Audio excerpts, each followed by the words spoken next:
Tu conhece a desgraça daquele dia em que o espelho acorda com raiva de você?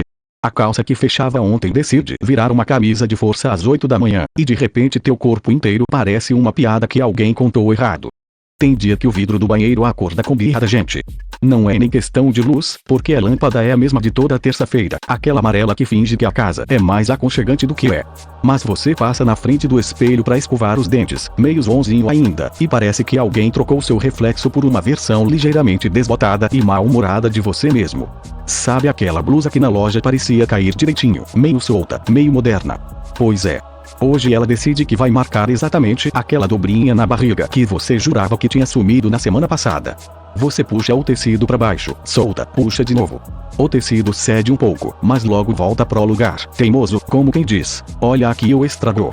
A calça jeans está fechando, mas aperta num lugar estranho, bem na altura do osso do quadril, no incômodo sordo que avisa que sentar hoje vai ser uma negociação difícil.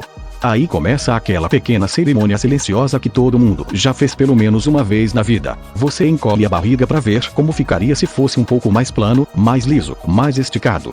Depois solta. E o corpo despenca de volta para a gravidade real, com aquela honestidade brutal que só a carne tem de manhã cedo. Você vira de perfil. Olha por cima do ombro esquerdo. Vira pro lado direito. Põe a mão na cintura. Faz aquela careta de quem tá avaliando um estrago mecânico num carro velho. Será que eu engordei? Ou foi aquela pizza de domingo? Não, pizza não faz isso tão rápido assim. Ou será que faz? A gente passa a vida inteira achando que o corpo é uma espécie de estátua de mármore que a gente esculpe com dieta e caminhada na esteira, mas na real o corpo é mais pra um inquilino folgado que mora na gente e faz o que quer. Ele retém líquido quando a gente dorme mal, ele estufa quando a gente tá ansioso, ele muda de formato conforme o humor da semana. Só que a gente trata o corpo como se ele fosse um funcionário negligente que precisa tomar esporro todo santo dia. O Merleau-Ponty, que era um filósofo francês meio obcecado por essa coisa de carne e osso, dizia que a gente não tem um corpo, a gente é o nosso corpo. Parece uma frase bonita pra botar no Instagram, mas na prática ela é meio desesperadora. Porque se você tá no dia em que a cabeça tá caótica, o mundo tá chato e a energia tá no talo, o teu corpo vira a própria materialização desse cansaço. Não tem como separar o que tá achando a vida sem graça do que tá olhando pra coxa balançando no espelho. É tudo a mesma massa cansada. E o pior é que a gente tem uma memória visual muito otimista sobre nós mesmos. A gente sempre lembra daquela foto de 3 anos atrás em que a luz bateu milagrosamente bem, a barriga tava escondida pela blusa preta e o cabelo tinha acordado num dia de graça. A gente guarda essa foto na cabeça como se fosse o nosso estado natural. E aí, quando a gente se depara com o corpo real, suado, inchado, com a olheira funda de quem dormiu mal porque ficou pensando no boleto que não existe, quer dizer, porque ficou pensando na conta de luz que subiu, a gente acha que tem algo errado com a fábrica. Você desvia o olhar do espelho, vai pra cozinha, bota a água do café no fogo. Enquanto o pó coa, você pega o celular na mesa. Erro clássico. A pior hora para abrir o Instagram é quando você tá se sentindo meio encardido por dentro e por fora. Porque aí aparece aquela galera na praia, com o abdômen que parece um tanque de lavar roupa, sorrindo como se a vida inteira fosse um comercial de margarina light. E a sua mente, que é especialista em autossabotagem, faz a ponte imediata. Olha lá. Todo mundo pleno, comendo salada em bowl de cerâmica, e você aí com bafo de café e a calça apertada. A gente vive essa esquizofrênia diária de achar que o nosso corpo real é um defeito de fabricação. Como se a carne humana de verdade devesse vir com garantia de fábrica contra flacidez, celulite e retenção de líquido. A gente quer que o corpo seja um objeto de design minimalista, mas ele é um bicho biológico que digere feijão, sua no calor, fica com o joelho estalando quando levanta da cadeira do sofá e, eventualmente, vai ficando meio caído por todos os lados. O Sartre, que passava boa parte do tempo irritado com a existência, falava sobre como o olhar dos outros transforma a gente em objeto. Mas a verdade é que nem precisa dos outros para isso. A gente mesmo se olha no espelho do banheiro como se fosse um fiscal da vigilância sanitária avaliando um lote de carne estragada. A gente se objetifica com uma frieza que nenhum inimigo conseguiria replicar. Você não olha pro teu braço e pensa: nossa, que braço útil, que carrega as compras do mercado, que abraça quem eu gosto, que digita o texto no computador. Não. Você olha pro braço e pensa: olha esse tchauzinho balançando ó.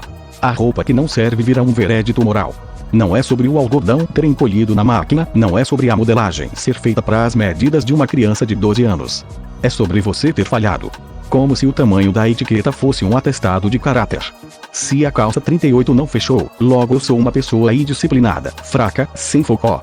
E aí a gente entra num looping meio idiota de tentar negociar com a própria imagem. Você começa a puxar a blusa para baixo, achando que se o tecido esticar um pouco mais, o problema some. Fica de lado, murcha a barriga, respira fundo, encolhe o peito. Parece que se você segurar o ar por tempo suficiente, o espelho vai cansar de te julgar e mostrar outra pessoa. Só que o espelho não tem piedade nenhuma. Ele tá lá, impassível, refletindo exatamente cada detalhe que você tá tentando ignorar desde a hora em que acordou. E o pior é que a gente faz isso achando que tá cuidando da saúde, né? A gente veste a fantasia da busca pelo bem-estar pra esconder o fato de que só tá se odiando um pouquinho mais antes do almoço. Merleau-Ponty, que era um filósofo que pensava muito sobre o corpo e a percepção, dizia que a gente não tem um corpo, a gente é o nosso corpo. Parece bonito, poético, até meio zen. Mas na prática do dia a dia brasileiro, isso significa que quando a imagem tá ruim, a gente inteira vira um erro. Não é só a barriga ou a coxa que estão incomodando, é a existência inteira que parece estar pesando demais no chão do quarto. Você sente o seu próprio peso como se fosse um fardo, uma culpa física que você carrega de um cômodo pro outro. Você vai até a cozinha beber água e sente o passo pesado, o tropeço no tapete, o barulho do pé no chão. Tudo vira motivo para um pequeno desgosto interno. E o dia continua. O busão passa, você tem que mandar aquela mensagem pro grupo da família, tem louça na pia acumulando desde ontem à noite. A vida real não para só porque você teve uma crise de estética matinal diante da pia do banheiro. Mas o estrago tá feito, e você anda o resto do dia com aquela sensação meio esquisita de estar usando uma roupa que pinta, só que a roupa é a sua própria pele. Nietzsche falava que há sempre alguma loucura no amor, mas também há sempre alguma razão na loucura. Com o ódio de si mesmo é a mesma coisa. A gente acha que tá sendo super racional, que tá enxergando a realidade tal qual ela é, mas no fundo é só uma crueldade gratuita que a gente aplica contra a gente mesmo, todo santo dia, com a mesma naturalidade com que escova os dentes. A gente gasta uma energia mental absurda tentando ajustar milímetros de carne que foram moldados por anos de história, de genética, de cansaço acumulado, de noites mal dormidas, de fins de semana em que a única alegria possível foi comer um bolo inteiro na frente da TV.